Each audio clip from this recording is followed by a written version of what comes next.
stay. Every little thing that I said I would do, how I wish I could share it with you.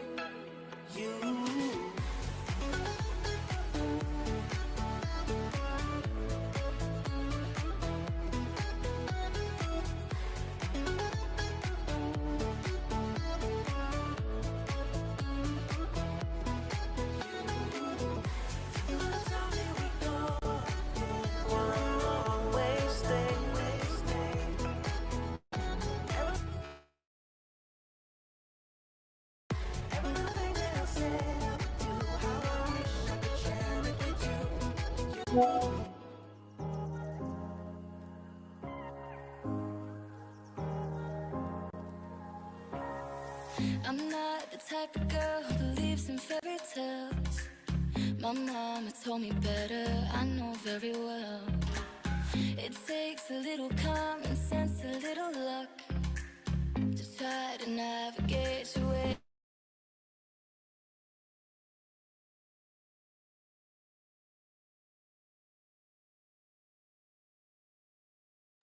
All right.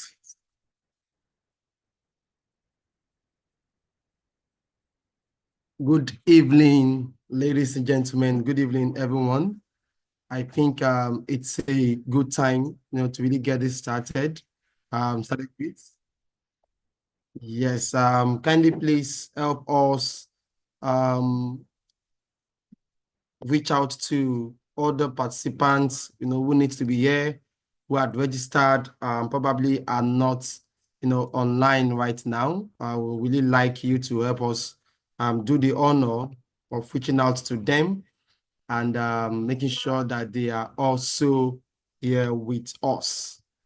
Okay, so ladies and gentlemen, welcome to the pre-social, welcome to the Social Impact Tech Summit, and as the pre-summit virtual webinar. It is a pleasure to really have us together this evening, to have this conversation. It's really not going to be a very long one, and interestingly, we have our speakers. Yes, we have our speakers here with us already, who will be taking us through the topic of this conversation. Yes, so once again, welcome to Social Impact Tech Summit, pre-summit virtual dialogue brought to you by Co-opt. And today, this conversation is focused on tech for inclusion and bridging the digital divide to achieve the Sustainable Development Goals. Yes, so just like we all know that Co-opt is currently putting together, we're currently starting what we call the Social Impact Tech Summit, which officially will be opening the registration today.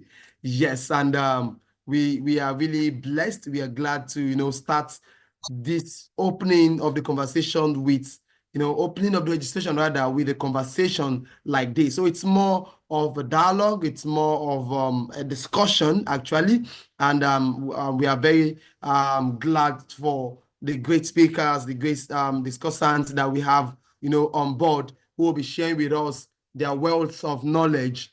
And yes, by the way of introduction, first, I think I need to first introduce myself. I am G.O. Lawal. I am the co-founder and CEO of Co-opt, and which is the organization putting this together.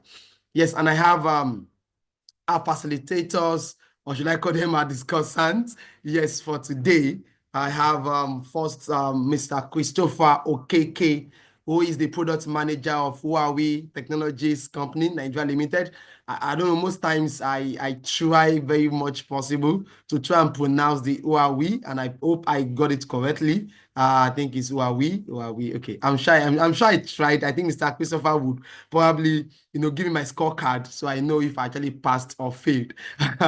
Okay, so also we have Mr. Gabreal. I know Mr. Gabreal. I'm really trying. I think I'm pronouncing that also well. Mr. Gabreal Odunsi, who is the programs manager for Techsocietal. I hope I also got that correctly. Techsocietal. Yeah, I hope I do got that correctly too. I'm sure by the time we bring them up, I'm sure they would. Yeah, thank you. Yeah, Mr. Gabreal, I can see the thumbs up. Yeah, thank you. So I think that confirms that I am not. Yeah, okay. Technology and society. Okay, Techsocietal. Oh, all right. Okay, that makes sense. Yeah, thank you, Mr. Gabreal, for that. Yes, so yeah, and I'm sure Mr. Christopher would give my own scorecard about the Techsocietal. Okay, Techsocietal. Techsocietal. Okay. Huawei. Okay, no worry. Okay, Mr. Gabriel is tutoring me in the chat box right now. I think Mr. Christopher will just come and just bail me out at this point. All right, so ladies and gentlemen, kings and queens, thank you so much for joining the session. I have I think it's a good way to really get started. But before we get deep into the conversation, just a bit of background about what the Social Impact Tech Summit is all about.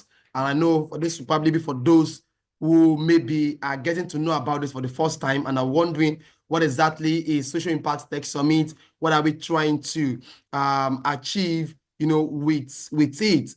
I'm just going to do a very quick introduction to Social Impact Tech Summit, and we get into the conversation. Please, ladies and gentlemen, if you have questions, kindly package, or I don't know how I'm going to put it right now. Put your questions together. There will be room for you to probably ask your questions. And like I said, it's a discussion. It's a dialogue.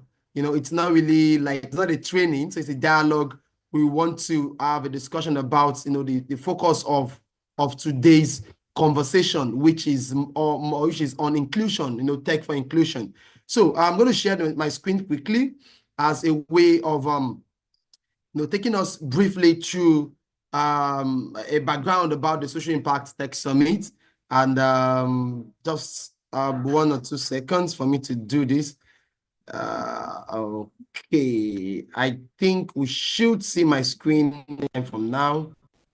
Can you confirm if you can see my screen, please? Okay, I think you can see my screen right now, right? Can someone give me a thumbs up just to be sure that you can see my screen?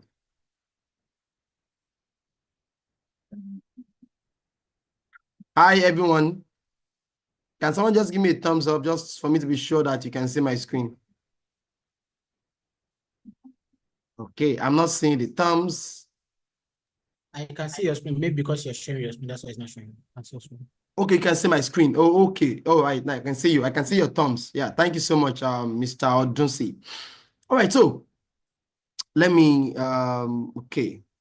So, Social Impact Tech Summit, a quick background. Okay, so the theme which we're focusing on this summit is leveraging technology towards achieving the Sustainable Development Goals. And that is what, and the date for the summit is Friday 24th of January 2025.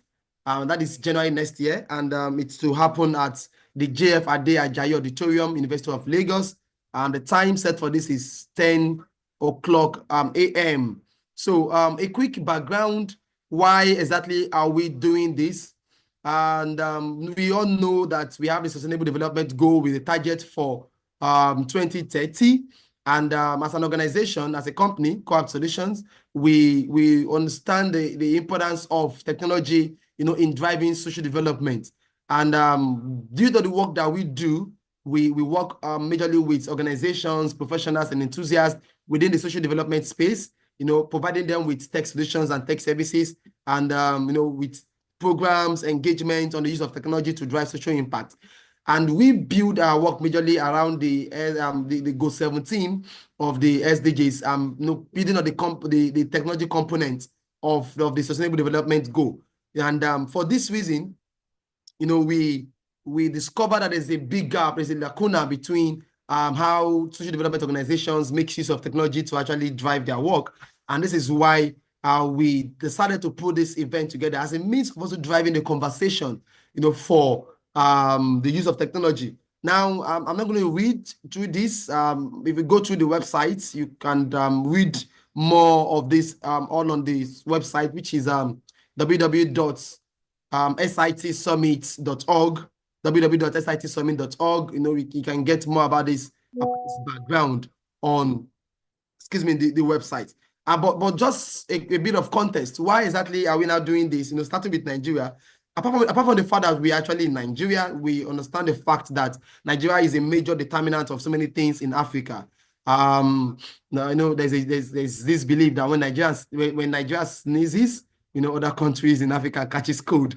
You understand? But apart from that, being the largest economy, and there's a unique way that Nigeria is being positioned, especially in the technological landscape in Africa. Nigeria is the leading tech hub, in Africa, and this is proven by several research and reports. As we can see on the screen, the likes of TechCrunch making this known in 2022. But despite this advancements, despite this growth and everything, Nigeria, being with our whole might, still ranks 142 out of more than 99 countries, in the UN Government Development Index, which is indicating a significant room for improvement in our digital governance. And that can be found in the United Nations e-government survey 2022. But beyond all this, we are really driving towards making sure that by 2030, we have been able to close this gap, and we want to be able to do this with the use of technology. And interestingly, most times I think people don't really know that there's a component of technology in the goal 17 of the SDG, which is very critical and speaking towards the achievement of every other goals, the goal 1 to goal 16. Now, SIT Summit, that's briefly called, or now being abbreviated, rather, it's geared towards this particular purpose. I'm just going to scan through. Like I said, it's just a very short conversation. I'm not here to actually bore us, with this. I'm just going to lay a foundation so that we also understand why we are doing the summit. Now, the goal for us is majorly to harness the power of technology to accelerate progress towards the United Nations Sustainable Development Goals by fostering collaborations, innovation, and strategic partnerships across the social impact sector. Now, SIT Summit aims to empower delegates with the knowledge, tools, and network necessary to leverage technology effectively in addressing the most pressing challenges facing Nigeria, Africa, and the global community. We have 4 major objectives why we are doing this. One is to encourage social impact organizations, professionals, and enthusiasts to adopt, integrate cutting-edge technologies into their strategies and operations, enhancing their ability to achieve the SDGs more effectively and efficiently. And also to highlight the critical role of public-private partnerships in driving sustainable development, encouraging deeper collaborations between the public sector and private industry, to scale impactful tech-driven solution. Yes, we are really looking at how to actually drive a lot of partnership, public-private partnership. This is not only a public, it's not for the social development space alone, but also to bring in the private sector into the conversation. And third is to highlight and demonstrate innovative technologies and solutions that are making significant contributions to the achievement of the SDGs, particularly those developed by local and regional innovators in Nigeria and Africa. Yes, I want to be able to showcase, this to the world.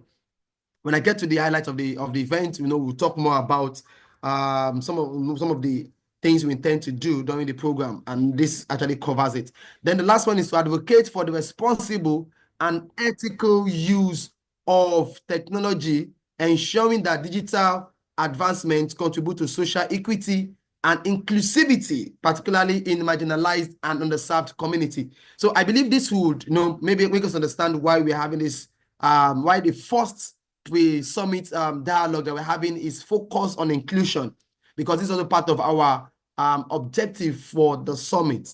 So I think I'm just going to move on because of time. Our goal is able to reach up to 10,000 audience that's in Nigeria and across the world. You might wonder, how do we intend to do this? So we will be having this in University of Lagos. On its own, the venue has a capacity of 2,000, and we are also sealing up a major collaboration with the US consulate to make use of the American spaces across the country. So this will enable us to be able to reach more audience, so that those who are unable to come to Lagos physically won't miss out from this. And at the same time, the event will also be streamed live. So it's an hybrid event, physical location, main auditorium, main venue in Lagos, while they will then have sub locations in other states. I think as of now, for my knowledge, we have the American spaces. I think they're into about 20 locations, even more than that, or 20 states. I think I should put it that way. I think 20 states.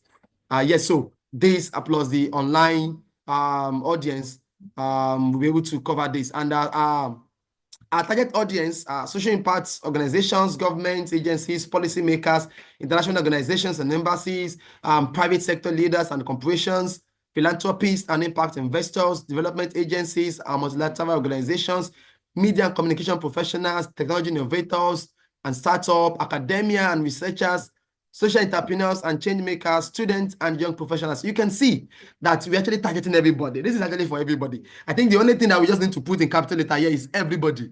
So it is meant for everyone, because I believe the growth of society is everyone's responsibility. So it's it's actually for everybody. Yes. So and yeah, so we're targeted to have over 25 industry leaders, over 10 engaging sessions, and our program highlights include we'll be having speeches from renowned leaders within the technology and sustainable development space, policymakers, government leaders would all be on ground on that day. We'll be having panel discussions, we'll be having breakout sessions, which will be focusing on different target areas. So we intend to have breakout sessions for different SDG goals, in their groups. So, we can actually group the SDG goals into education, inclusion, environment, and a couple of others. So we're having breakout sessions targeting these different SDG goals all grouped together.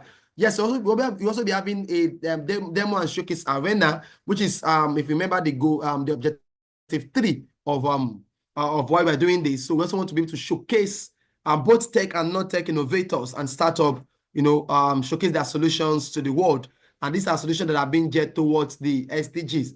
And lastly, we'll also be having what we call the Tech SDG Challenge and deal room. We want to be able to drive partnerships, support, investment for tech innovators, who have their solutions targeted at the SDGs. So this, I think I'm going to stop here. The other thing is partnership. If you want to partner with us, of course, you can always reach out to us on how we can partner together. Maybe I just want this. We have different levels of sponsorship, headline sponsor, premium sponsor, elite sponsor, and partnership on different levels: strategic partnership, technical partnership, logistic partners, partnership, and media partnership, and a couple of other things. So I'm just going to jump other things. Of course, we'll be having people who are going to be exhibiting on that day.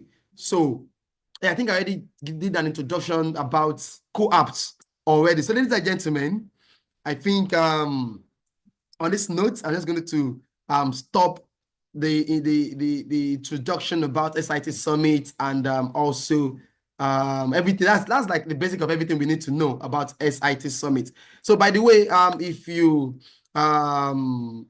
here and you know someone who needs to be here, kindly do us the honor of probably sending a reminder to them that we are on already. And by the way, this is being live streamed on our YouTube channel. So of course, you always have access to check this out again, because I know we have wonderful conversation that will be happening here today. So ladies and gentlemen, without further ado, I think I would like us to hear from our discussant. I think I'll be composed. I think should I just use discussant or speakers? I think speakers will be better. I think they know the work already. Yeah, so I think let me start with Mr. Odunsi. Yeah, I think we just like to probably just hear you first. Can we just get you to introduce yourself? I know I didn't mention your name and where you work, but we'd like to just get to know more about it before we get into the conversation. Mr. Odunsi, good day, sir. Good evening, everyone. I'm just going to share my video briefly because I don't know what the network is saying. We live in a world where our network may not be very strong. Okay, my name is Gabreal Odunsi, and I work with Techsocietal. Techsocietal is a non-profit organization, and we focus on um, safety and trust for women and children, like marginalized communities, including women and children. So basically what we do is focus on education, advocacy, we write reports, we collaborate with different organizations, and we build capacity on this work that we do. Just a summary about what we do. Thank you very much. All right. Thank you so much, Mr. Odunsi. Thank you. Okay, so I think now let me call Mr. Christopher Okeke. Mr. Christopher Okeke, would like to hear from you also. Hi, good evening. Can you hear me? Yes, Can we I can hear also you. No, project we'd like to see my you, please. camera? Oh, all right, that's fine. Hi, good evening, everyone. Yeah, good evening, Mr. Chris. Uh, my name is Christopher Okeke, boy. You can actually call me Chris. I'm actually a product solutions manager for Huawei technology here. I know when Huawei actually is a pronunciation, so let me just correct that. Okay, Uh, so Huawei, like Huawei, like okay. Huawei. no Huawei, WAY, no Huawei, Okay. All right, so I think I think WAY. I think I'll Yeah, need to be repeating that regularly because I since so by the way, let me say that Huawei is partnering with us on the summit for this year. So and that was also made possible by Mr. Chris here. So I now I will need to pronounce Huawei regularly. So I just have to go and practice how to pronounce it properly. So thank you so much, Mr. Chris, also for jumping on this with us. Thank you. So let me come of back course. to Mr. Odunsi now. Mr. Odunsi, so the topic we chose for this conversation, it's one that aligns with the work that you do. But I just wanted to just share with us briefly, like understanding to tech for inclusion, bridging the digital divide to achieve the SDGs. Just I know we already informed you that we'll probably explain maybe like a 5-10 minute presentation about this topic. I think you have the floor now, sir. We can't hear you. I think you're muted. Thank you very much, Mr. Lawal, and thank you for the opportunity to have a conversation around bridging digital divide to achieve the SDGs. I think it's a very important topic we're having. Can you hear me, please? Yeah, Yes, we can hear you Okay. loud and clear now. Like I said, it's an important topic we are having conversation around today.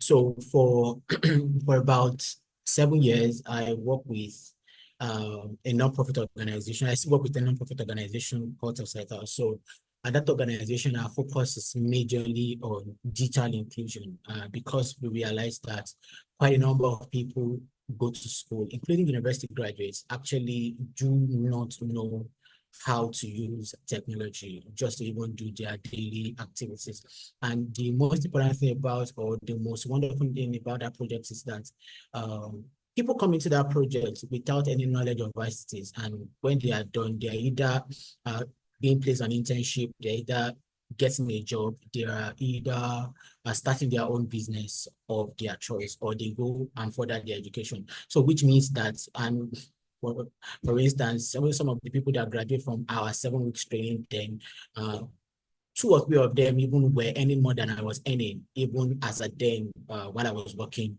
with that organization. So what I'm saying is that we've come to we are in a digital future, and we are going to a digital future whereby technology cannot be taken away. And what we need to do is actually how to see the people that are in the underserved and in marginalized community, how to bring them into the digital economy so that they can profit from the digital economy. Like we know, technology is transforming life, is expanding opportunities.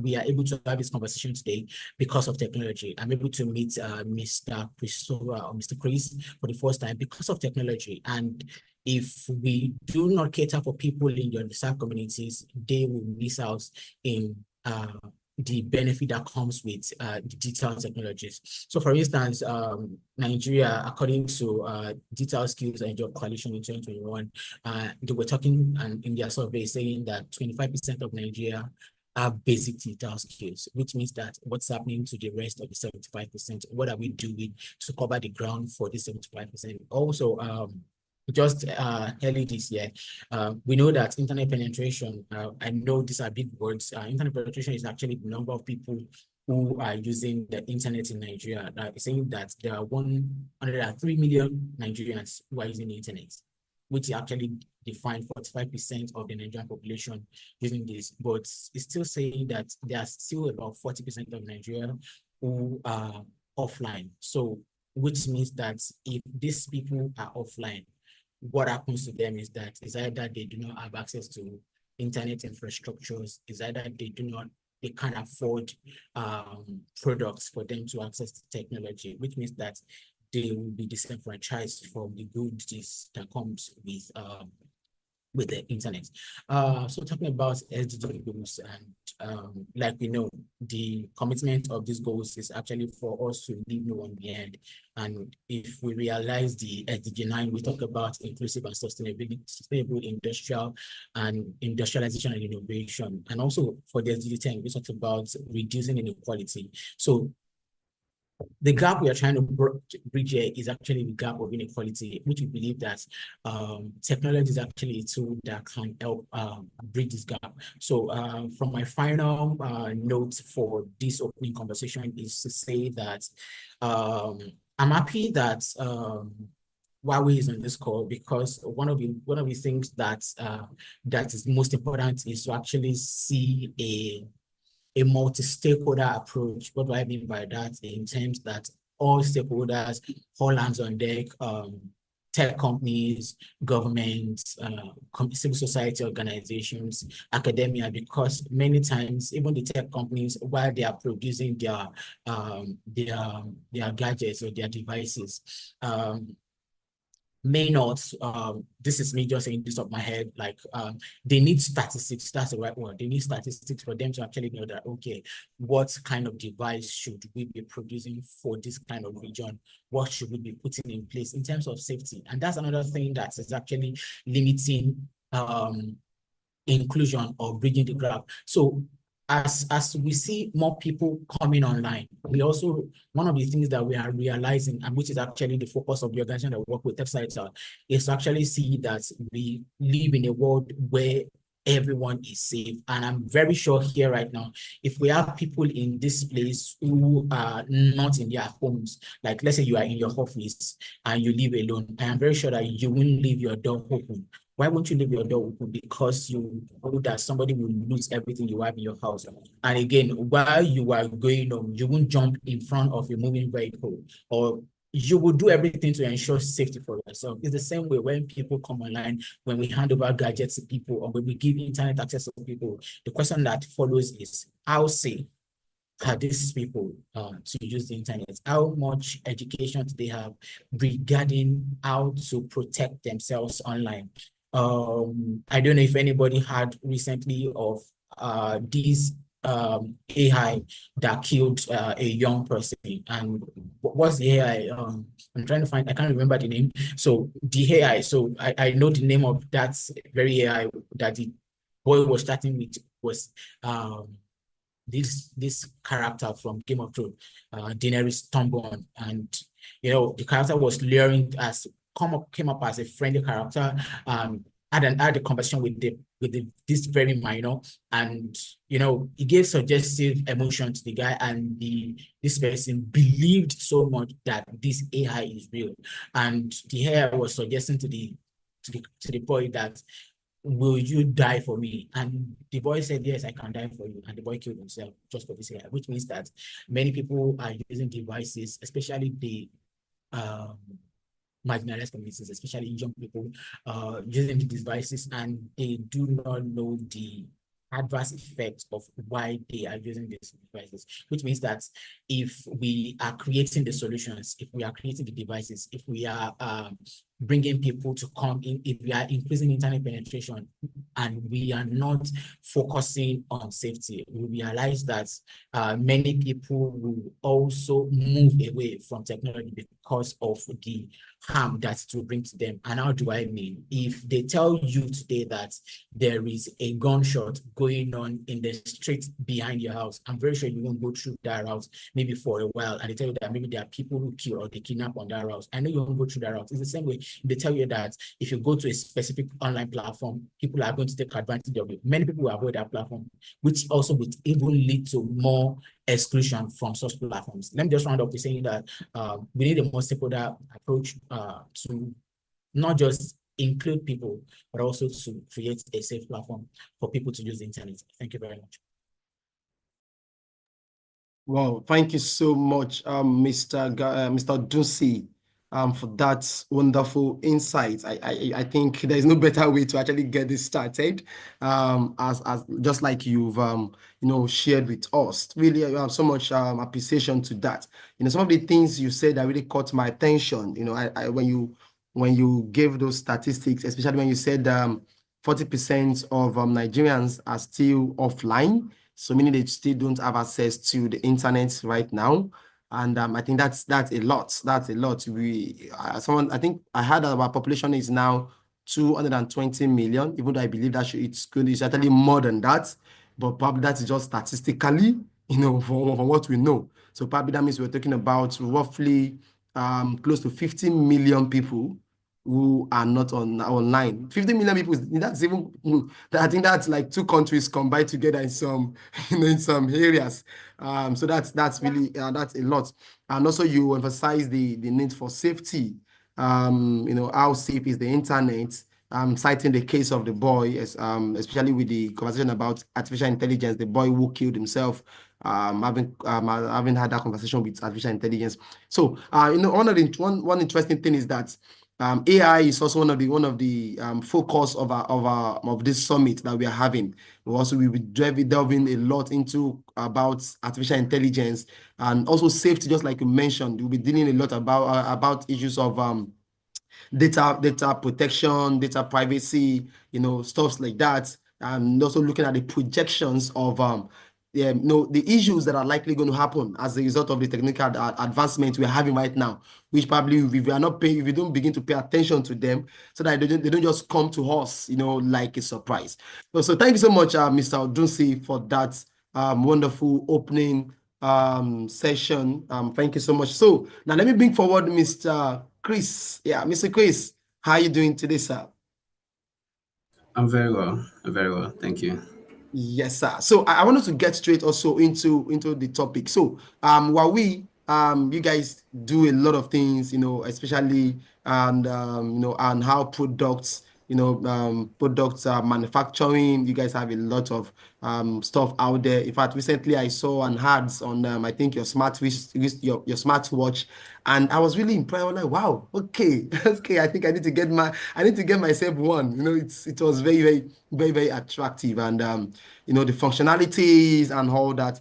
And I like something Ms. Saudusin said about the fact that we actually have a private company, a giant for that matter, like we also on this call. So speaking to the topic of this conversation, tech for inclusion, bridging the digital divide to achieve the SDGs. So I just want to also get your own opening, your opening speech also to this topic. All right. Thank you, Mr. Lawal. So, one striking thing I actually saw when the meeting started was, your names look alike. Gabriel, Odunsi, Gio Lawal. Still Gio Gio. The only thing Oh, missing there is actually Lawal.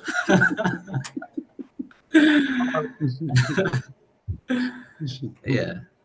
So, thank you so much, actually. I would just go straight to the point, right? So once more, my name is Chris, right? I'm a product manager for Huawei Technologies. So right, when you actually hear Huawei, it's basically phone, right? That's what people tend to categorize Huawei into. Thank God they even mentioned smartwatch. right? There are a lot more. We deal on gadgets, enterprise products, devices, and so on, right? So looking at the topic tech for inclusion, right? Bridging the gap between digital divide or bridging the digital divide to achieve the SDGs. So basically, you know, it's it's a way to address a critical issue that stands between this division of humans and technology. Of course, SDG is something we actually recognize worldwide as the Sustainable Development Goal, right? So it's a bridge that can actually connect individuals and communities, empower and also promote this inclusion. So what does bringing this very big topic into something very simple, understanding what this digital divide is actually meaning. What does it actually mean, right? So divide actually refers to the gap between those that have access to digital technology to those that do not. That's just the very simple thing that can actually come to my head, or something very simple. So this divide is not just merely those ones that have access to devices or internet connectivity. It actually encompasses the skills, the ability to actually leverage the technology that you have for personal and as well as community advancements, just what we're actually doing here. And Mr. Odunsi actually said something about statistics in Nigeria. Millions are actually left behind, unable to actually participate in this digital economy, giving them zero or limited rights to access vital information, vital services, engage in civic activities, and so on, right? So I actually encourage, or I like the fact that we have the SIT team bringing up with this kind of idea. So that's what actually interested me to, you know, bringing in our team to collaborate with the SIT team. So what's actually important in this technology inclusion? We know that, technology holds a very strong potential in this inclusion drive. How to connect those that don't have to those that have. So let me give a very quick example. Let's say, for example, MTN wants to reach out to those rural area and maybe I don't know, those ones in the north and to those ones in the far southeast parts, south, right? Compared to those ones in Lagos or Abuja.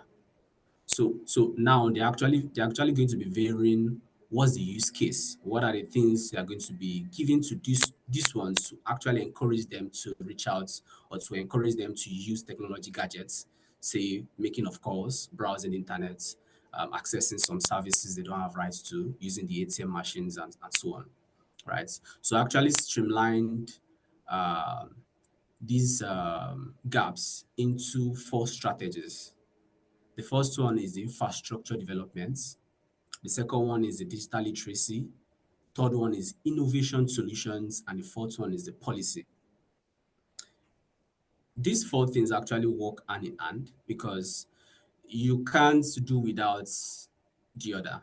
Of course, if the government doesn't actually give us access to using internet in Nigeria, it won't drive tech. If after giving us that policy to use internet and there are no companies in Nigeria to actually implement infrastructure development, it won't still drive technology. If after implementing the policy and we have the infrastructure and then we don't have the literacy programs, maybe digital literacy that we are having currently here, or probably having community summits, community services to show it to the public that, oh, this is what you are missing out. You know, I think generative AI is actually a thing now because of the use of ChatGPT. If ChatGPT had not given us access to use it in Nigeria, we won't even know about ChatGPT. There's still so much more we don't know about because of policies, infrastructure development, and this literacy. And of course, the last part is the innovation solution, right? So innovation solution is more like you're actually building upon what you currently have. You have, for example, they categorized it into five layers: first generation, second generation, third generation. First generation is access to maybe good water and housing. Second generation is light. Third generation is maybe internet. Then fourth generation is speed and AI, and things like that. So what actually breeds for us to check to getting more? Like we humans, we're actually looking at what can we do to make it better for ourselves? What can we have to make it better than our neighbor or our counterparts, right? So that's basically how humans, think. Policy is a key asset to actually drive technology innovations in Nigeria. Infrastructure development is actually a thing. I could remember when our parents usually tell us, I've not really experienced it though, but our parents usually tell us that, that those days where SIM cards are usually so expensive that if someone actually gets a SIM card, it means the person is coming from a rich family. But now anybody can actually get a SIM card, even someone that is 15 or 16 years old. That's because of that literacy and innovations that were actually brought into this play. 60,000 naira, thank you. 60,000. Imagine buying a SIM card for 60,000 naira. It's better I don't have a SIM card. Let me go and eat. Let me go and find something to eat than getting a SIM card that I don't even know what to use it for. And even after getting a SIM card, you still need to get a phone. You still need to get maybe access to airtime. Then internet is about, we are still using 2G then. But all these things are so easy. We can actually get any kind of phone that we want because technology keep innovating. It keeps building upon themselves, right? You can actually have a triple phone flip, just like what Huawei launched 3 months ago, right? We can actually have a lot of innovations upon what we currently have. So this four strategy actually breeds technology innovations to the peak, right? Infrastructure development, digital literacy programs, innovation technology, and policy. Most importantly, policy, because that's actually an entry point. If government says, "Oh, I don't want Microsoft in Nigeria," nothing is going to work. Anything Microsoft, maybe Teams or Google or Microsoft meeting Windows operating system, it won't work in Nigeria ever again because of policy and advocacy. So these four things are actually the most important things to actually drive technology in Nigeria, right? And of course, I would say four of these things actually sits upon one thing: partnership, right? Achieving these technology innovations requires collaboration amongst governments, private sectors, civil societies, and maybe international organizations, just like what we are actually looking at in SIT program. We're not just looking at, okay, SIT should host everything by themselves, or probably even if they have the assets to host the program, are they going to, learn, are they going to improve on what they currently have? Inviting expatriates from different countries, from different organizations, from different sectors will actually breed, oh, yeah. So Nigeria is actually having 37 mineral resources, not just oil. We don't know. But these are things that when you go to summits, when you have expatriates speak to you during summits, you would actually have this mindset change for innovation. That's what comes in again, because policy, infrastructure, digital literacy, then innovation, right? So it goes round and round and round like that. So that's actually what partnership does. So I don't know if I still have time, but in conclusion, right, we just need to remember that uh, bringing the technology actually, bringing the digital divide itself is not just about technology, right? It's about the people, right? Because we usually have the mindset that I should learn how to code. What do you want to use the code for? I should learn JavaScript. Or I should everything still boils down to people. What are you planning on doing with that technology you're learning, right? You know, when I was in school, right, I usually have this thing that if I know, then everybody should know. Because if they know, it will make it easier for all of us, and it will even make it easy for me to improve myself. Because all of us know now, right? All of us know everything I know. So I can easily check, okay, I need an improvement in this area. Maybe this person has been researching on this person has, but if you don't have that bedrock of knowing, everybody knowing, right, it doesn't actually breed that innovative idea, right? So you should actually think, I know we are all young adults, but you should actually think of what skill that you'd learn to improve the people, not just yourself, right?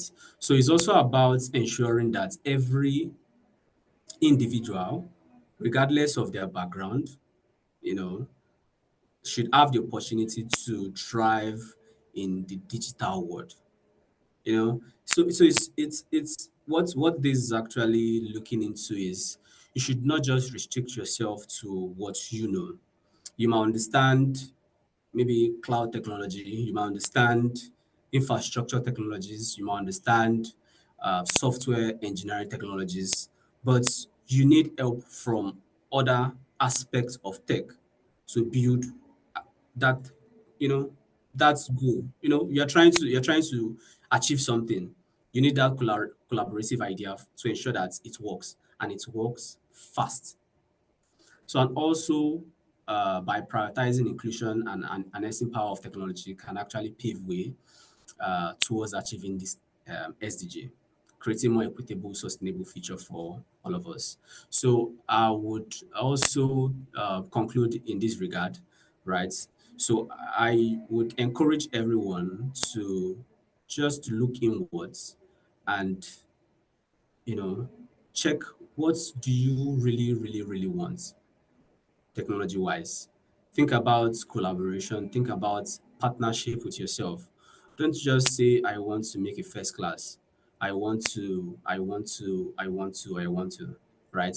Engage yourself in activities. It broadens your horizon. It improves your network. It gives you access to a lot of information that naturally you won't get by yourself, or it will take longer time for you to actually get. So I think that's on the final notes. I don't want to start talking about myself, but maybe questions can actually bring up things that will make me talk about deeper things. But let me just stop here. Thank you so much for having me and listening. Why, thank you so much, Mr. Chris. Wow. I must say that that has been very insightful conversation or speech. Yeah, let me put that into speech, that you just shared with us. Well, thank you so much. I'm just going to, while you were speaking, I was actually, putting down some things that, and I have a lot actually written out from, from the very few minutes that you've spoken.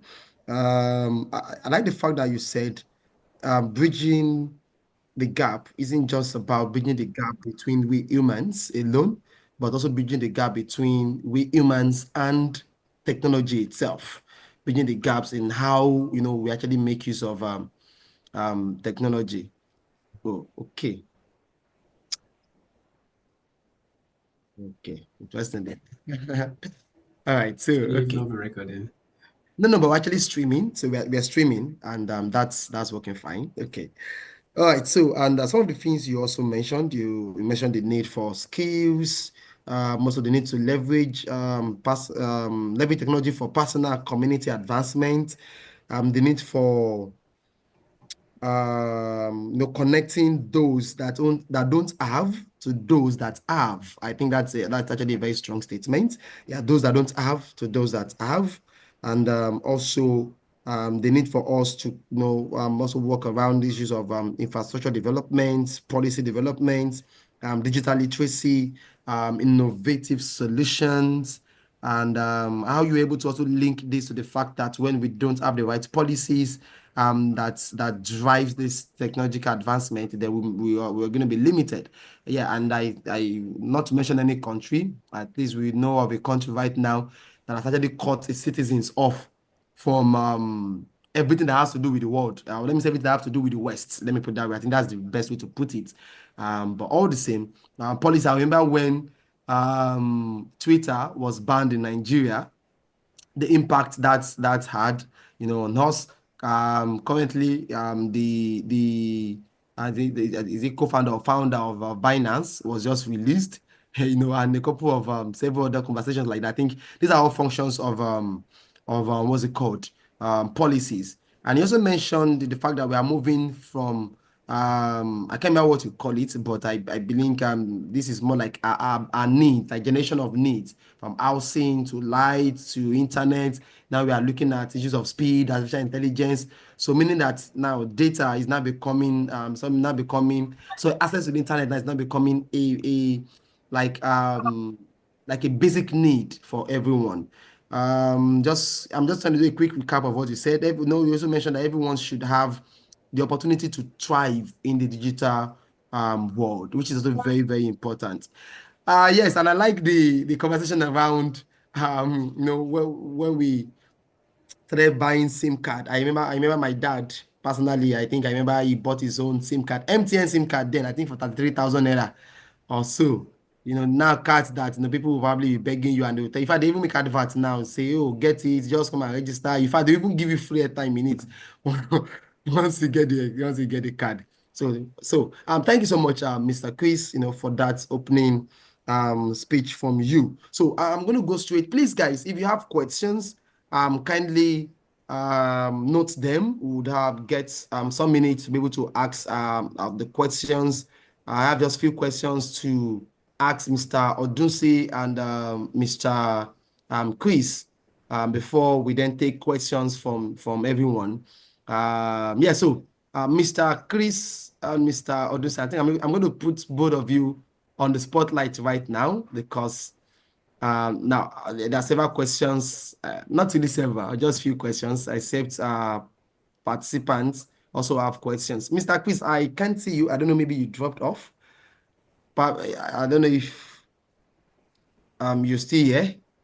Mr. Chris. Okay. Okay, Mr. Chris, are you still here? Yes, I Yes, am. he is. Oh, okay. Probably your video is off because I wanted to spotlight you. Yeah, I want to add it to the spotlight. Maybe that's The video why. is on now. Oh, yes, your video is on now. Yes, I wanted to add it to the spotlight. Yes. All right, yeah, thank you much. Okay, so I have some questions which we're just going to take turns, maybe a few minutes, probably 1-2 minutes, so or 3 maximum, to respond to them. And I'll start with Mr. Odunsi. Now, yeah, I know we've said a lot of things about, if we're giving like backgrounds to, the gaps that are being experienced currently in the use of technology. But I want to ask, what role, do we think technology, plays in bridging the digital divide and also promoting inclusivity? Is there a way that technology helps to actually promote inclusivity and also bridging the digital divide?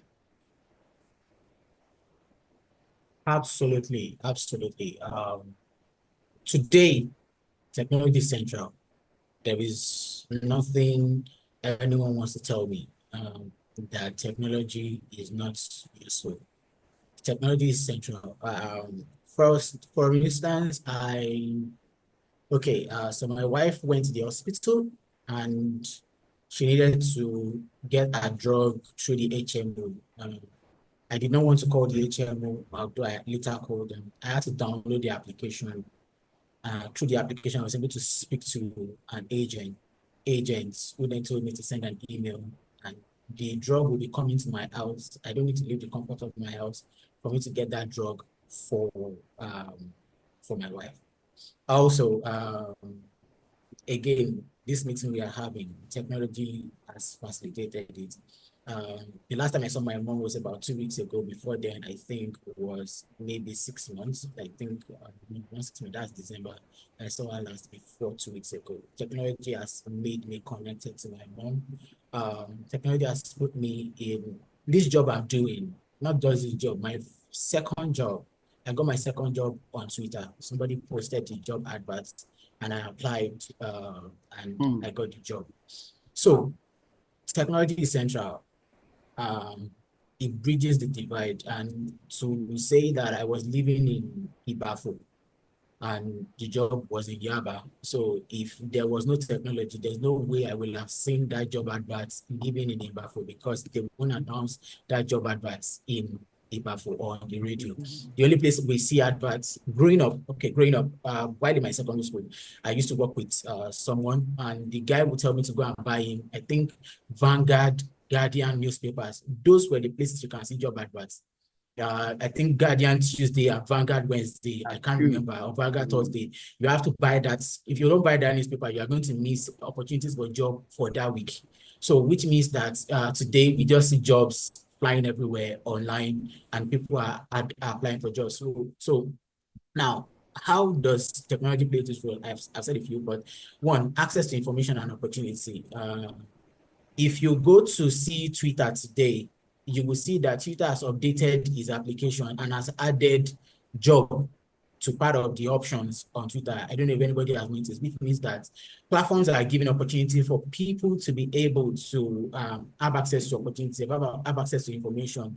During the days of coronavirus, we were able to know the amount of people that are being contact the virus. We're able to get information online.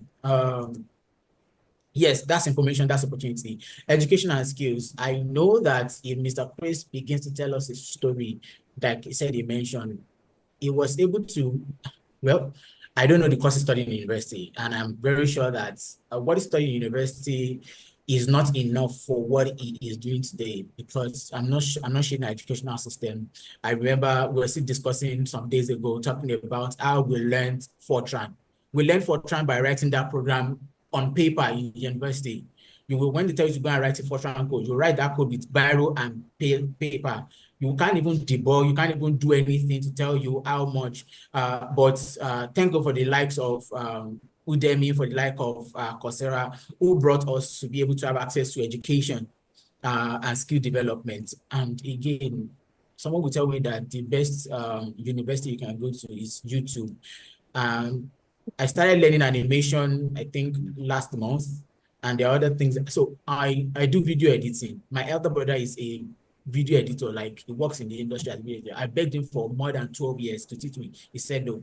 I went to YouTube, I learned myself. That's education and skills. Healthcare access. I first talked about how I was able to access, even for my, well, it's been a while I've visited the hospital. Whenever I'm sick and I talk to somebody, I use one HMO. That HMO has their own app. I talk to doctors via that app, and they tell me to do this, to do that, to pick up my medication at a place. So there are different health facilities or health care assistance that technology has made us have access to.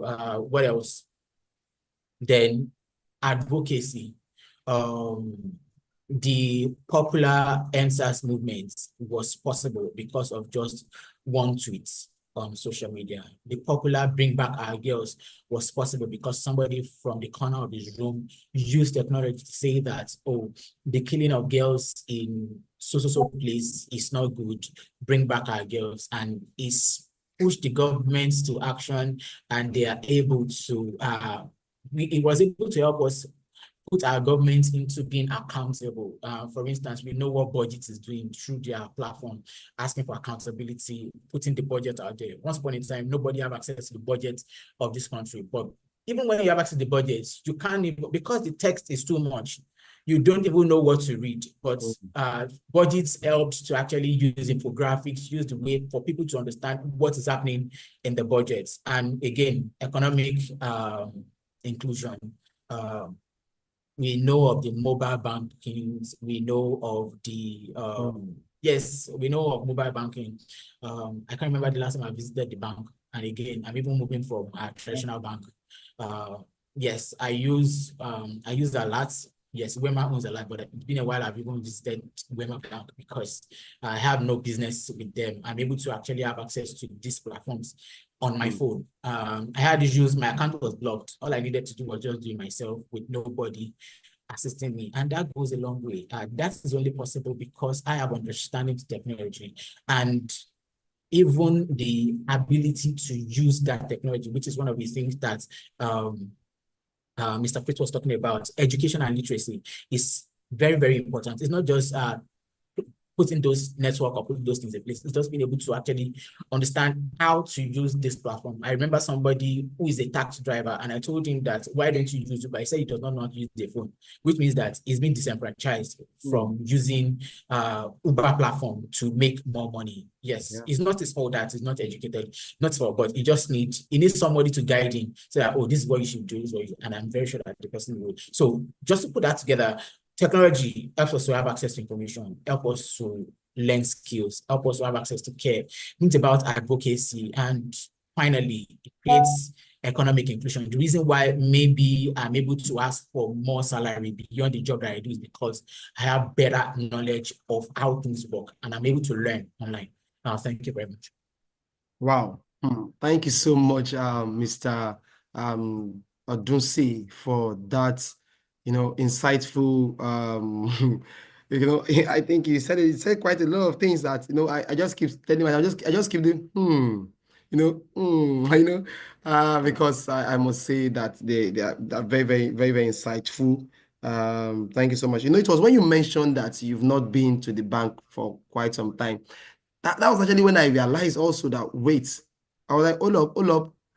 Truly, I've not been to the bank probably for the past 6 months, not even up to a year now. I've not entered into the banking node.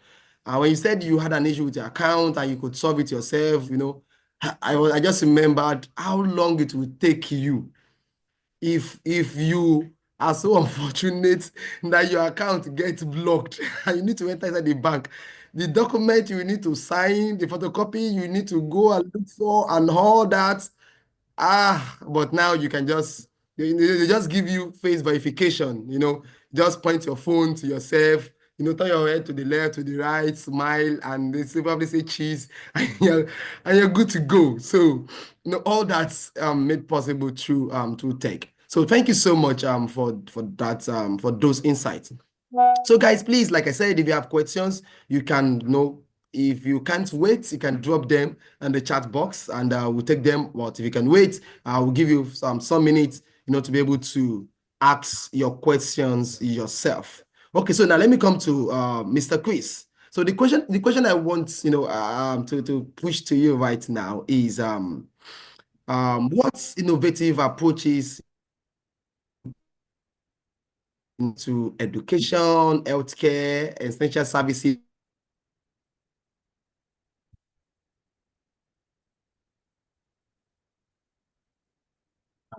Lawal, I don't think we can hear you.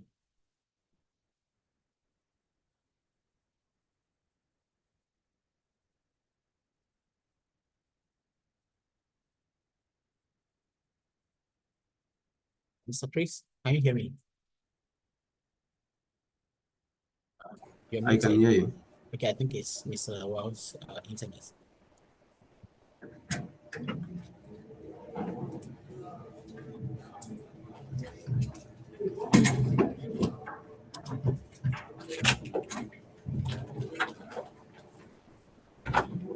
Okay, dropped.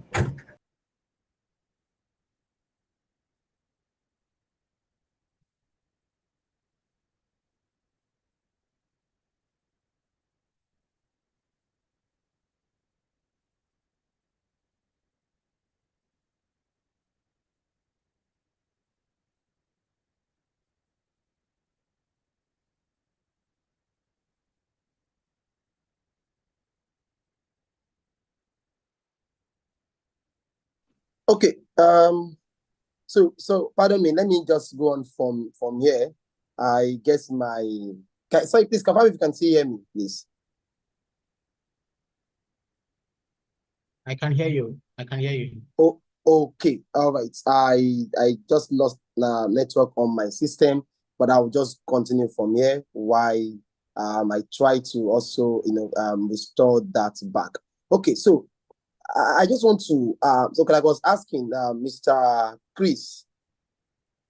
Okay, I think I already read the question, and I'm asking about what innovative approaches, are being used to provide access to education, healthcare, and essential services through technology.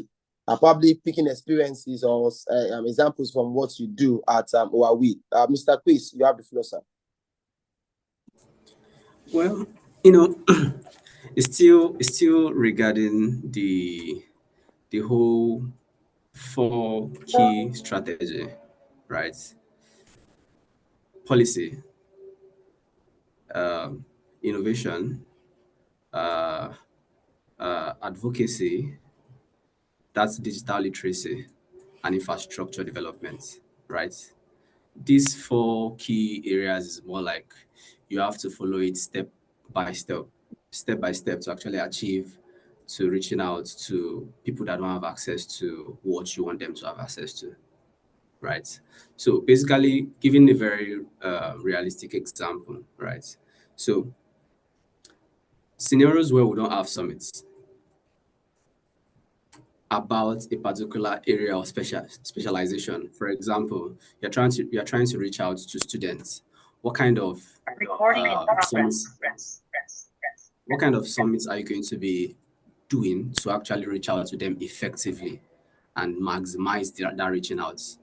Secondly, if you're trying to reach out to, say, healthcare specialists, you're trying to reach out to people that don't have access to quality health, people that don't have access to quality education.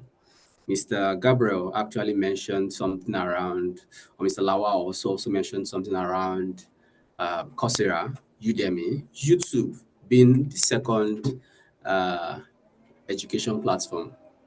Even me, an Indian man saves life. You get. So even if you are actually hooked in doing a particular, thing, you would always get access to it if you search the right content on the internet, right?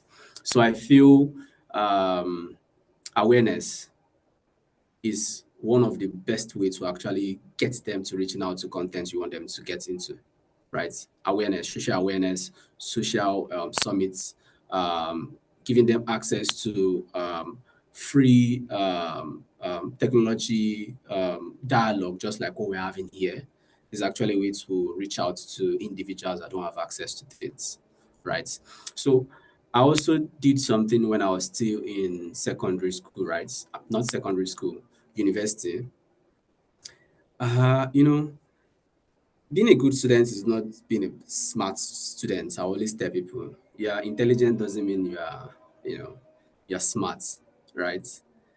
You have to understand the people you are dealing with. You have to understand your lecturers. You have to understand your colleagues in class, right? And it's not a way to exploit, but you're using digital assets that you have to actually make a living. You understand? So what I usually do is I know the thing, but how fast and how quick can I utilize technology to reach out to everybody that don't have access to this, right? So what I usually do is, I just package it, even if it's written down in paper, I packaged it in PDF, lock it, and send it out, and give access to give access to those that don't have access to it with something in return. I don't know if you understand. Yeah, of course. Of course. I remember as you're Yeah. saying this, I remember people like Mr. Chris are the ones that actually made a lot from us in university days then. So assignments, I know you're lazy, but it's not like I'm trying to make you more lazy, but I'm using what I have to actually get what I need, right? So I do the work for you, just like even if you're not in Nigeria, I can still do the work for you, package in a PDF. Even if you don't want me to pay, like you can still have a preview. That's technology. You can have a preview of some pages. If you actually understand, oh yeah, this preview is making sense to me, let me buy it. You know, let me pre-order. You understand? Things like that at discounted price, and giving you access to ways you can actually utilize technology to make a living, right? So it could work out well maybe in education sector, it could work out well in even in healthcare, it could work out well even in civil societies, right? So registrations that we're actually putting across to everybody to register for this summit, on a usual case, should have been a form-based kind of thing. Should have been going to people in markets, tell them to fill this thing manually for you to get their contact information. But now you can just send Google form. They all send it to their group chats. They all send it to their friends, and it's easier to actually get information through the use of technology. So that's a way to actually improve efficiency with the use of technology. I basically don't like stress, right? I'm kind of person that don't like stress. I like finding the easiest. It's not, our parents usually say is what do they used to say? Is Oju Kok is it Oju Kokoro? I mean this thing is is backdoor. Like it's not a good thing. You have to do it the hard way for it to get it's good, but me, I like stress-free scenario. I like something that I can do instead of pounding. Why not use the a I don't know, instead of trying to use firewood, go get gas. Instead of even using firewood, if it's raining, you can't use your firewood again. You understand? You have to wait till rain stops before you start cooking. But now gas has actually made things very, very efficient. So it's that efficiency that is actually my drive.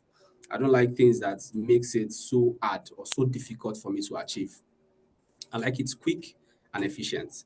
So I feel that's what everybody should actually drive at doing, right? So it will actually improve us in the long run. So I think that's my own part of encouraging technology Oh, amongst us. all right. Thank you so much, Mr. Chris, for that wonderful insights. I have a question from Fatima Abubakar Doki.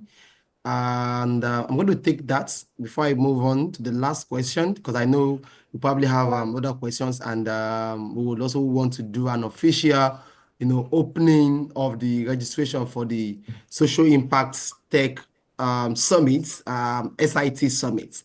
Yes, I have here Fatima Abubakar Doki, works with Disabilities Commission, said, okay. Okay, said I will drop my prayer before. Okay, okay, before it's time for prayer. It's that question now is she has I think different questions. Wow. Number one says what is digital divide? Yeah, okay. I think we'll be making use of that term. So probably we also want to help us break down that word digital divide. I think I'll just pass that to Mr. Odunsi. We'll probably maybe like 1 or 2 minutes, or no, maybe 1 minute, just help to define that. She also asks impact on persons with disability. So I believe she's asking about what is the digital divide, what is the impact on persons with disability, and the third one is SDGs and disability. Okay, sorry. Then tech for inclusion. Okay, I think the third one says SDGs and disabilities, tech for inclusion. Okay, I think she's just trying to ask for the clarity on those words. Yes, those words. So, okay, I think I'm just going to make it a free one. So probably I'm just going to say Mr. Odunsi, probably just help divine digital divide, the impact on persons with disability. Then maybe Mr. Chris will then help with the SDGs and disability, then tech for inclusion initiative. So I think we're just taking like that, maybe 1 minute or so, or lesser. You have the floor, sir. Okay, so digital divide, the word divide.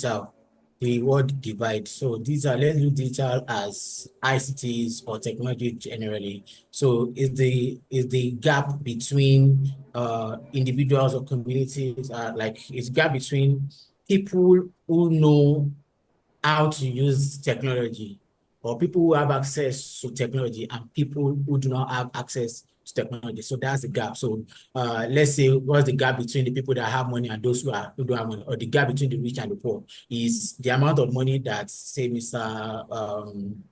Mr. Lawal has and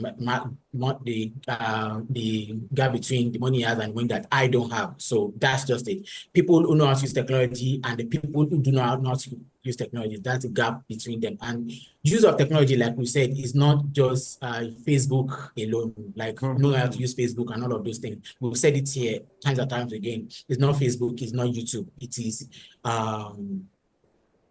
banking, all of those, all things that come with technology. Then the second question is, what is Yes, the impact of yes, digital impact divide on on persons persons with with disability. disabilities? Yeah. Okay, so I'm going to say this. Okay, so I'm going to be using examples of disabilities. Let's say visual impaired, someone visually impaired. So someone visually impaired, people in the back in the days would assume that that person cannot use a mobile phone, that person cannot use a laptop, that person cannot use this thing. So, but the thing is, so if somebody with disability does not have to access to technology, truly that person would not be able to use a mobile phone. That person would not be able to use a computer. But these days, there are actually assistive technologies whereby if you install something on your phone, that way, I met somebody in an event that I went to. He was a member of the panel, and they were asking him questions. He even collected my phone number. That's to tell you, and it was the one that was pressing the number by himself. They have this application on their phone that allows them to be able to do things. So, what I'm trying to say is that the digital divide actually impacts persons with disability because if they are on the side of the divide that do not know how to use technology, they would not or does not know things about technology, they won't be able to have access to the important things that come with technology. What else? Then again, Yeah. so there's something. Oh, thank you very much. All right, thank you so much. So I think so that's Mr. Chris. So I would like you to just probably answer the two together, the SDGs and disabilities, probably the relationship between the SDGs and disabilities, and also the maybe how tech can help with inclusion, maybe tech initiative that can help to bring about this inclusion. Probably can actually answer both together. Yeah, thank you, sir. Okay. So in few sentences, right? SDG is just like something outlined for you to follow, or like a guideline, right? So, and disabilities is actually an inclusion to encourage SDG goals, right? So, bringing in Tech for Inclusion initiative in SDG is more like how can we achieve this using tech? So that's simply put. I think Yeah, that simplifies everything. that's just it. So how do we use technology to make sure that persons with disability are not left out? They are also included in the process, of also achieving the SDGs because like the focus is leaving no one behind. That is like a mantra for the SDGs, leaving no one behind, making sure that we all, are being carried along in this development process. Okay, so and I have the last question that I have, for the facilitators, and it's going to be a free question, meaning anyone can actually answer this question. Probably I will start with Mr. Odunsi and Mr. Chris. Now, this is and thank God, yeah, it's kind of related to the question that was being asked earlier. So, how can tech solutions be made accessible to marginalized and underserved communities? So, which of course, persons with disabilities are part of that community. Just to cite an example, I saw recently a video of someone with visual impairment. So a glass was made, and I know Huawei makes a lot of products. So probably there are some products that have been. I just said Huawei. Oh my God. Okay, Huawei. Okay, I'm sure I'm going to get to know this better over time. Okay. All right. So I know Huawei makes a lot of products. Probably if there are ways, you also integrate inclusion into those products. But let me start with Mr. Odunsi. All right. Not to speak for Huawei, I'm very sure that they have a research and development team for their organizations, which actually focus on things that they do, and I'm very sure that's that else. So talking about the question you asked, how to tech solutions be made accessible to underserved communities. First things first, I think it's actually asking questions. When we are designing things, and that's why I say research and development, you don't just make anything and make assumption. For instance, for persons with disabilities, you can't know what the person is going through, and you say that, oh, I assume that this is what these people will need. No, you go to community outreaches and ask questions that what do you need? Then use those responses to design for them what they need in terms of for them to be able to have access to technology. Then also another thing is so I have the word affordability, I have the word accessibility, and Mr. Chris has talked extensively around infrastructures. Yes, I wrote it down, infrastructure. So, but again, affordability, the thing is, persons with this, persons, people living in marginalized community or in the SAP community sometimes can't afford these devices. So the thing is, how do you make these devices, how do you subsidize these devices, or how do you make these devices at prices that are affordable to them? Then again, remember, so one of the things that we are able to buy SIM card at this rate that we are buying it is because there are policies that actually brought down the prices of SIM cards that made it Exactly. affordable for everybody to have access to, so because one has to allow everybody to have access to technology. So we need to reduce the price. I'm sure if somebody, if there's a selling SIM card at 6,000 naira today, and the price of fuel is 1,025 naira in Lagos, I'm sure people would not buy a SIM card. They would just be writing letters and be doing pen pals. Then again, education.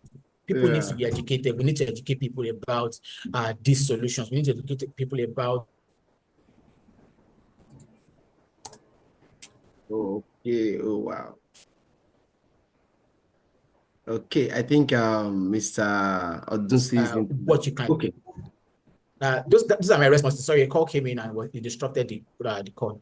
Thank you very much. Okay, all right. Thank you so much, Mr. Odunsi. Okay, so Mr. Chris, your Yeah, I think Richie has said it all, but bringing bringing it down to us, right? So, we're actually huge in the aspect of R&D, right? Research and development.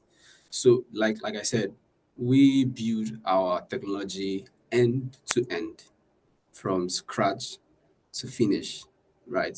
So we are thinking of what to build. So give us what to build, then we'll build it. When it comes to affordability, it's something we also consider because of the cost of manufacturing is actually well reduced. The workforce is high. So we can easily manufacture quickly and efficiently, and as well at a reduced price. So things around bringing up things that would encourage people with disabilities to enjoy technology too. You know, your phone is intelligent. It can actually give you speech for those ones that can't really see, that can see but can't hear. I don't know what they call them. But you understand, they can actually, bring in technology that can actually utilize what you have or what gadget you have, optimize it well enough for you to enjoy the technology.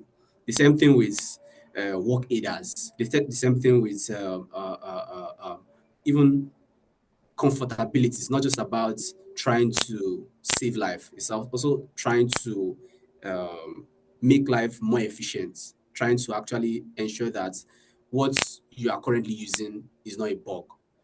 Gone are those days when our SIM cards or when our memory cards or hard disks are usually very huge. Now you can see a phone that is as flat as I don't know, a slate. You can see your phone entering your pockets. You can see a lot of things about your phone, even eye care, sleep mode, and so on, just for you to optimize to your own taste, right? Not overusing it, but optimizing it to your own taste. I feel this is actually a way to improve, sorry, and include technology in our day-to-day activity.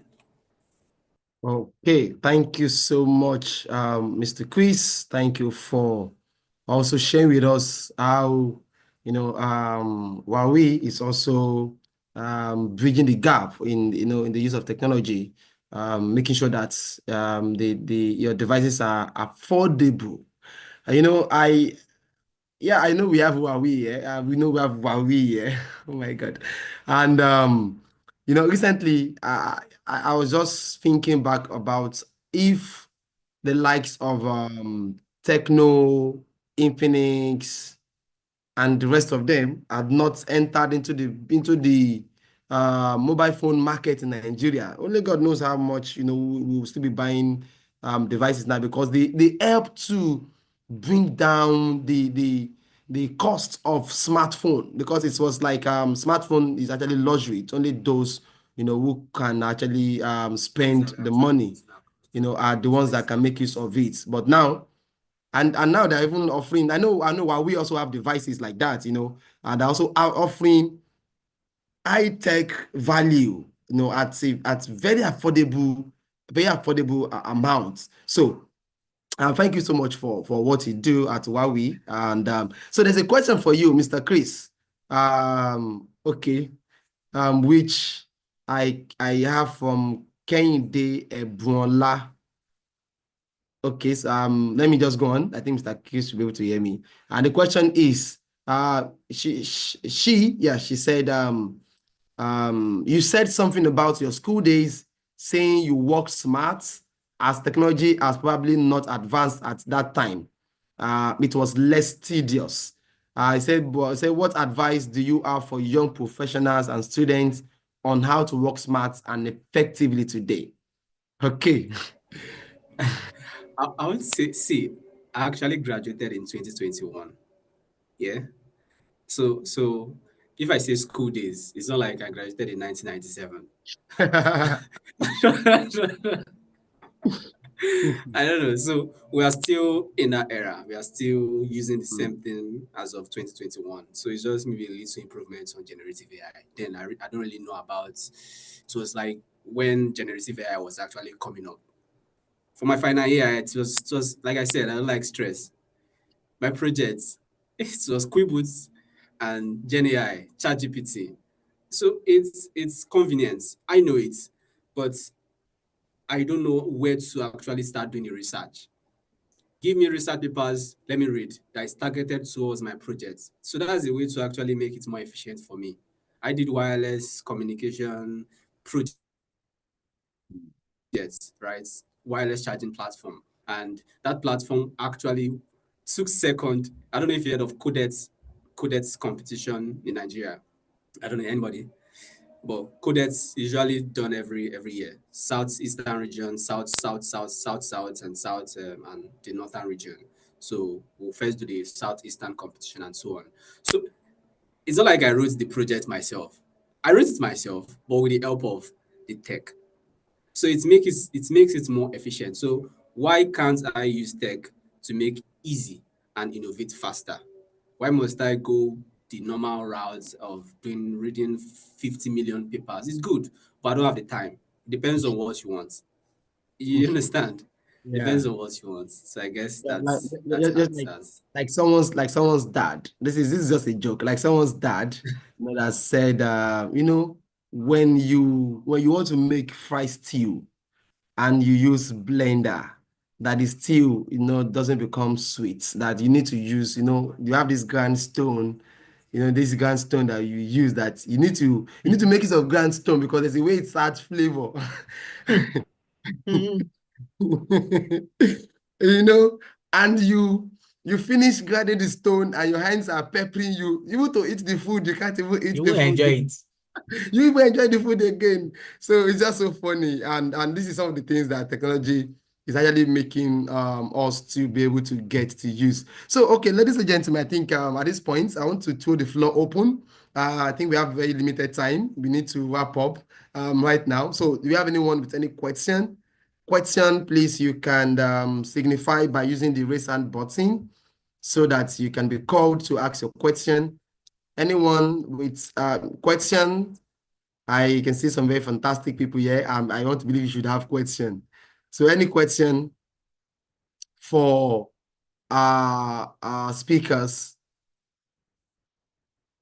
Okay, so if I do not have any question, I think I'm just going to probably ask Mr. Chris, Mr.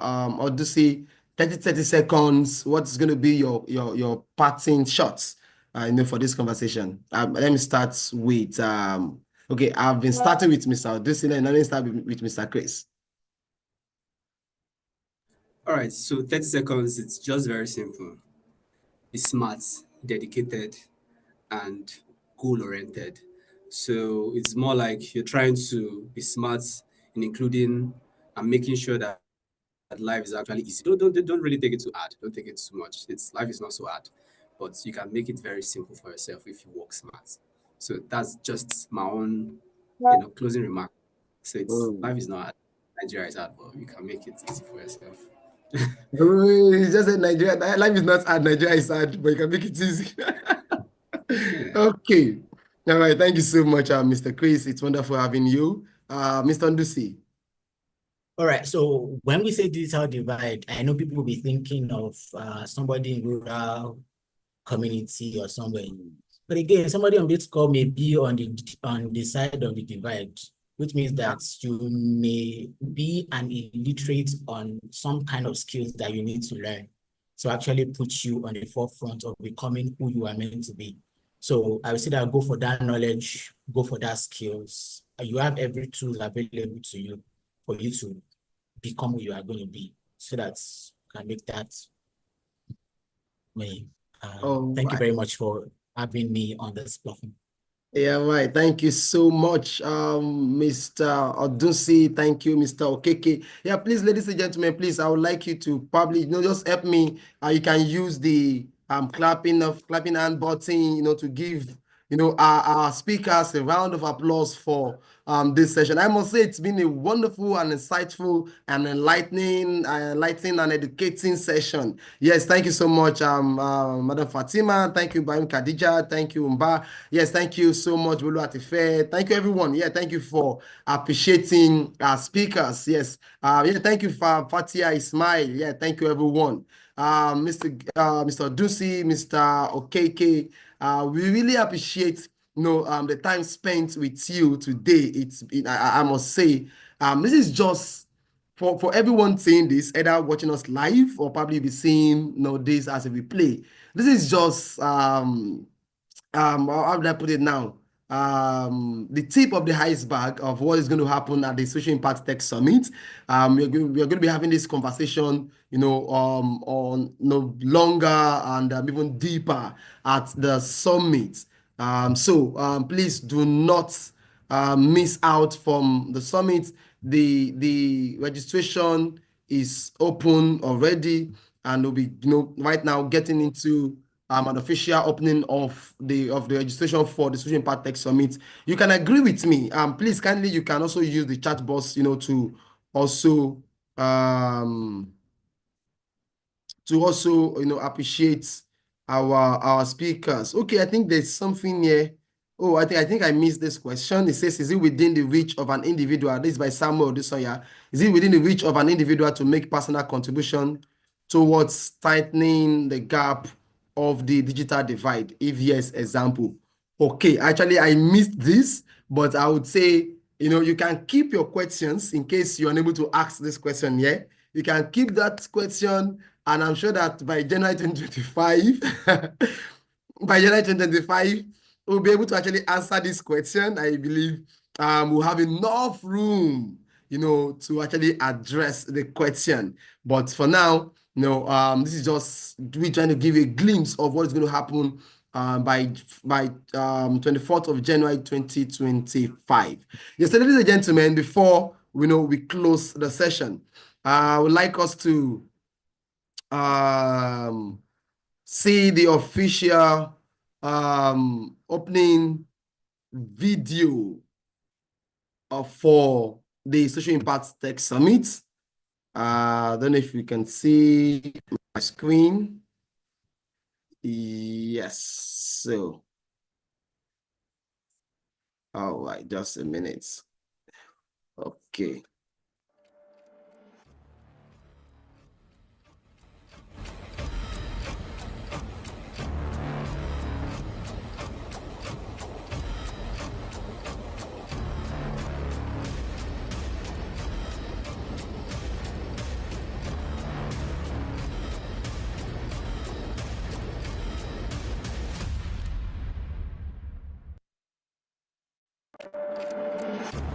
I'm going to allow this to play for one more time.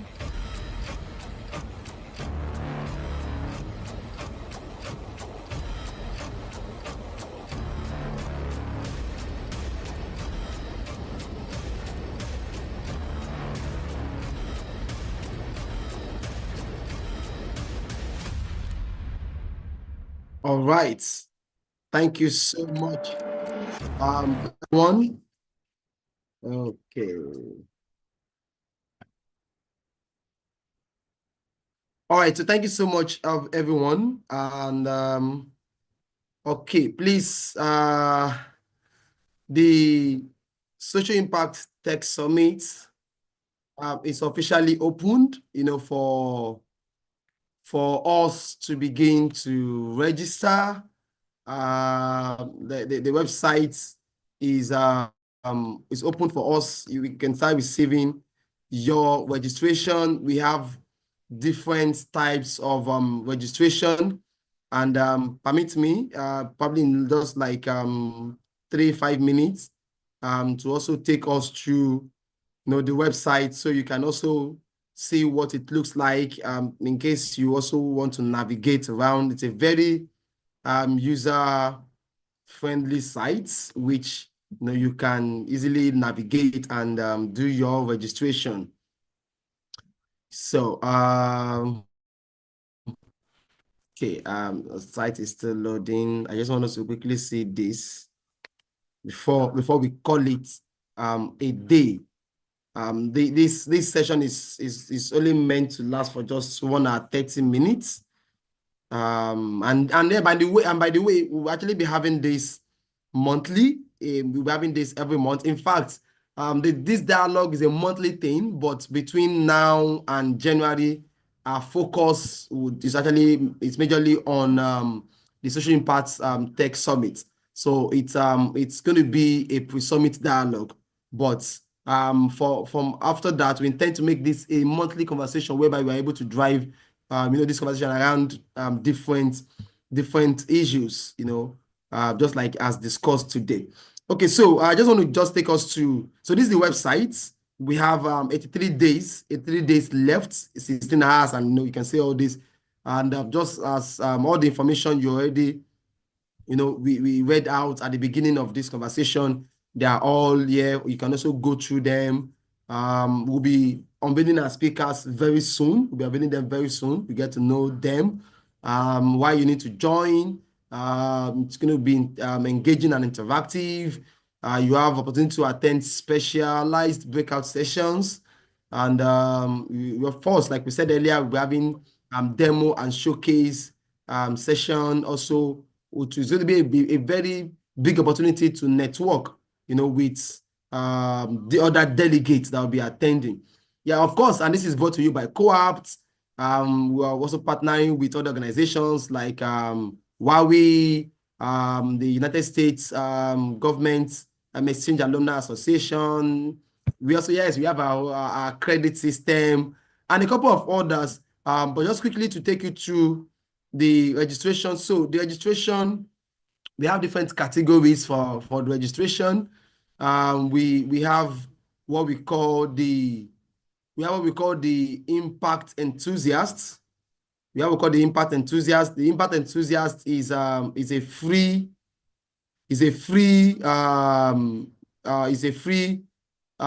for all, and for everyone who is under the impact enthusiast, you are able to attend every part of the event. The event in itself, the summit in itself is free for everybody. Actually, it's free for everyone. But if you then want more, that is where we then have other category. We have the impact starter, which is for 10,000 naira, but for the early bird, for those who are able to sign up between now and December 1st, that means we have 1 month, for this. You are able to, get, you're able to choose your breakout room. So for the free session, you might be limited to some breakout room. For example, you may be able to attend the D room and some other sessions like that. But for the impact starter, you're able to choose your breakout room. You're able to get refreshment, certificate of participation. We have the impact leader, which is 30,000 naira, but for the early bird is 25,000. You also get everything, and you're able to get priority seats, so branded delegate souvenir. You're able to get delegate lounge, and also you have access to the Tech SDG challenge and D room. We have the Impact Pro, which is 60,000 naira, but for the early bird, it's for 50,000 naira, so you have a discount of 10,000. And you have every other thing, every other the impact leader will be having, everything they'll be having, plus you are also able to attend a 3 days post-summit social impact tech masterclass. And this is going to be an in-depth training for you. Then also we have the impact executive. So this is actually for anybody can actually take this. It's actually 100,000, but for early bird 80,000, meaning you have a discount of 20,000, and you have everything. The Impact Pro, which is the category before this, will be having, and you have priority seat at the front, which is specially reserved for you, and you have access to all materials from the summit, from the masterclass, materials, software, videos, documents, everything. You have access to them. Then on the final one, we then have the one we call the Impact Group. So this is probably for organizations, associations, and the rest of them who can also get, so you have access to 1 Impact Executive, 2 Impact Pro, and 2 Impact Leader, and also an opportunity for your organization to be spotlighted, during this summit. So you can go through this and, make a choice. Like I said, the event in itself is free. Event itself is free. Nobody, if you're registering on this, fine. But if you want more, then you can then choose, which of these that you want. All right. So, ladies and gentlemen, we've come to the end of this session, and I would like to bring forward the co-founder of Co-Apt and our Chief Operations Officer, and that's the person of Mr. Samuel Odunsi, to help close this wonderful session for today. Thank you so much. Once again, I am Gio Lawal, and it's been a pleasure serving as the host of this session. Thank you. Mr. Sam, you have the floor.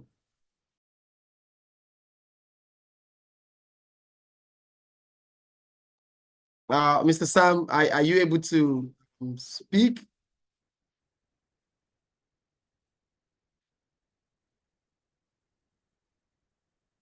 Okay, I don't know if Mr. Sam, can you hear me? Can you confirm if you can hear me?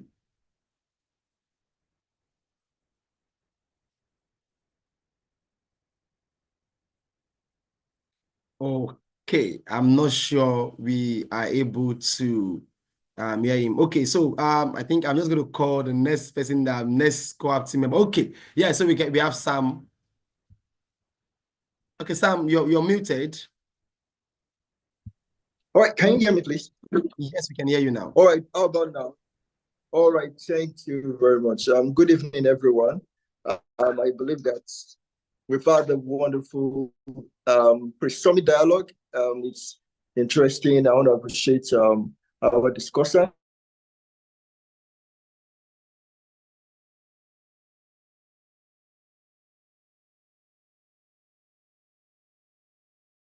Yeah, Mr. Odunsi to the conversation, and that tech definitely is very instrumental in bridging the gap. That's the digital divide gap. I want to encourage that we look forward to the next conversation, which will be in the month of December.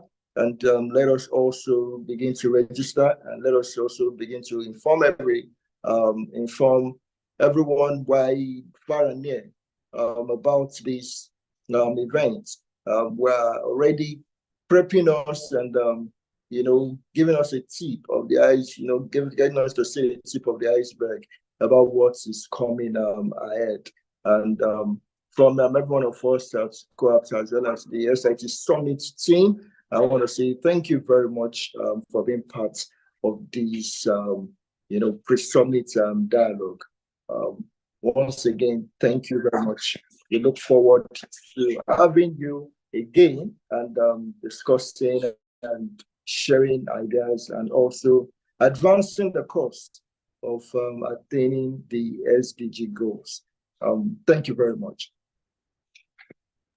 All right, thank you so much, everyone. Thank you, Sam, for that closing remark. Please do not forget to, help us in sharing, the registration to SIT Summit with your friends, your colleagues. Help us also, publicize this to everyone around you.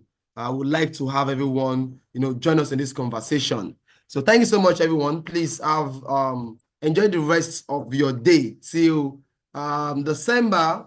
This will happen by the first week in December. Just like we're having this now, it's going to happen the first week in December. Thank you so much. God bless you, and bye for now.